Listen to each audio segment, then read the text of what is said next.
Alors comment réaliser une étude de concurrence? Donc on va voir la méthodologie dans cette vidéo. Donc déjà, quelles sont les différentes sources d'informations possibles justement pour avoir des informations pour faire nos études de concurrence? Il y a plusieurs types d'études. Vous pouvez faire une veille commerciale. Donc toutes ces études-là peuvent faire l'objet d'une fiche d'activité également que vous pouvez faire tout simplement. Donc soit vous allez faire une veille commerciale, soit vous allez faire une étude de concurrence. Donc pour rappel, la veille commerciale, c'est vraiment juste, on va jeter un œil régulier sur les prix par exemple, sur la manière de présenter, sur les offres en cours. Alors que l'étude de concurrence, c'est vraiment une étude beaucoup plus approfondie sur vraiment votre nouveau concurrent ou si vous avez une problématique particulière, vous allez creuser et vraiment identifier et analyser en profondeur ce qui se passe chez vos concurrents. Vous pouvez, pour avoir des informations, faire appel à un client mystère qui va se rendre soit chez un concurrent ou soit chez vous dans un magasin pour voir un peu comment ça se passe, évaluer la qualité d'accueil, la qualité de présentation, faire comme s'il était client tout simplement. Vous pouvez faire des études documentaires sur Internet pour trouver de nombreuses informations ou vous pouvez faire appel à des sociétés spécialisées en marketing et en études de concurrence qui vont faire cette étude à votre place, moyennant bien sûr un bon gros billet, mais bien sûr ça va vous faire gagner un temps considérable. Donc pourquoi est-ce qu'on doit étudier déjà son concurrence? Il y a 3 raisons principales. La première raison, c'est d'adapter son mix marketing. Alors vous savez très bien que le mix marketing, il y en a un qui est défini pour chaque magasin ou chaque concept de magasin ou enseigne ou marque tout simplement.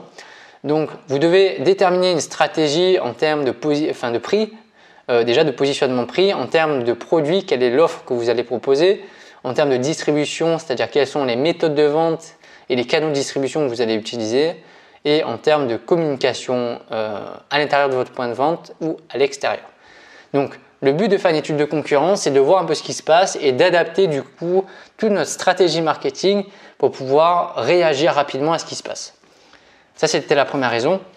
La deuxième raison, c'est qu'on va faire une étude de concurrence avant de s'implanter dans une zone de chalandise. Tout simplement parce que ça ne sert à rien d'aller dans une zone de chalandise où on s'aperçoit qu'il y a une concurrence qui est incroyable, ou ça ne sert à rien d'aller dans une zone de chalandise où on s'aperçoit qu'il n'y a aucune demande. Donc c'est à ça que ça sert aussi l'étude de marché, l'étude de concurrence. Et vous avez ce qu'on appelle le benchmarking. Donc le benchmarking, ça consiste à aller voir ce qui se passe chez vos concurrents, à aller identifier vraiment le meilleur de ce qui se passe chez eux. Donc vous voyez un concept qui est super intéressant et de l'adapter à votre magasin. Ça ne sert à rien d'aller copier un concept entier, mais c'est juste aller voir et prendre ce qui se fait de meilleur chez chaque concurrent pour pouvoir s'en inspirer et faire quelque chose de meilleur encore dans votre point de vente. La démarche pour faire une étude de concurrence, elle se fait du coup en 9 étapes pour pouvoir le faire. La première étape d'une étude de concurrence, c'est déjà faire un diagnostic du magasin. Donc déjà, vous allez étudier votre propre mix marketing pour savoir un peu quelle est votre stratégie actuelle en termes de produits, de positionnement de prix, de distribution et de communication. Allez voir justement quels sont les points forts et les points faibles ou points à améliorer. Déjà, première phase, c'est déjà de faire un diagnostic de vous-même.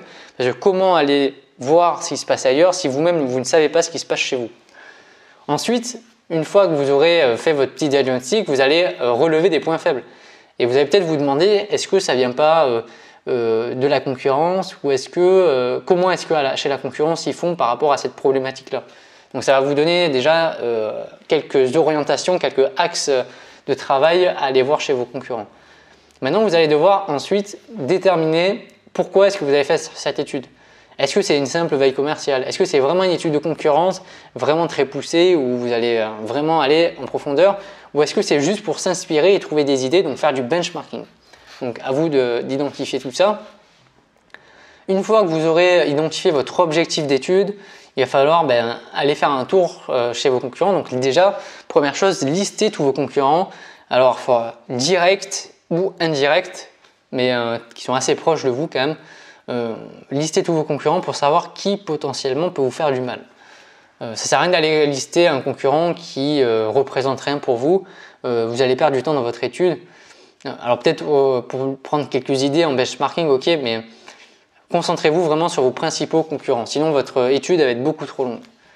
Une fois que vous avez listé vos concurrents, il va falloir déterminer des critères d'évaluation et donc faire une grille d'évaluation à partir déjà des enjeux et de votre diagnostic que vous avez réalisé. Donc vous allez pouvoir déjà vous auto-évaluer pour voir un peu comment vous vous situez et ensuite il va falloir le faire pour tous vos concurrents. Première chose, ce que je conseille d'abord, c'est d'abord visiter le site e-commerce de vos concurrents pour voir un peu ce qu'ils proposent, pour voir déjà qu'est-ce qu'ils proposent sur internet et qu'est-ce qu'ils vont proposer ensuite en magasin, s'il y a des différences ou non. C'est une première chose et puis surtout pour faire une étude de prix, c'est plus facile de le faire sur internet que de le faire en magasin. Et ça c'est un peu moins visible bien sûr parce que quand vous allez en magasin, il faut faire attention, il faut bien s'identifier à l'accueil pour éviter d'avoir des surprises et c'est faire très attention parce que c'est interdit de prendre aussi des photos chez vos concurrents, donc faites très attention quand vous allez le faire dans la manière de le faire.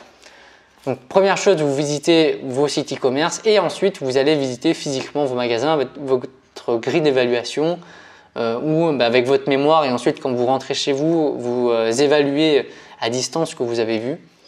Et maintenant, une fois que vous avez rempli toutes vos fiches d'évaluation, vous allez pouvoir les analyser et rédiger un rapport d'étude. Dans ce rapport-là, vous devrez notamment rappeler un peu le contexte de votre étude, faire le diagnostic de votre magasin, ce que vous avez fait en premier, lister justement tous vos concurrents, comme vous l'avez fait en étape, mais le but est vraiment de les identifier noir sur blanc, mettre justement votre grille d'évaluation et toutes les observations que vous avez pu observer chez vos concurrents et que vous avez annoté sur votre grille d'évaluation. Et enfin, et le plus important, c'est une fois que vous avez fait toute cette partie de diagnostic et d'étude, c'est d'en retirer quelque chose, donc d'en retirer des plans d'action, des points forts, des points faibles à améliorer. Donc c'est vraiment cette partie-là qui est la plus importante.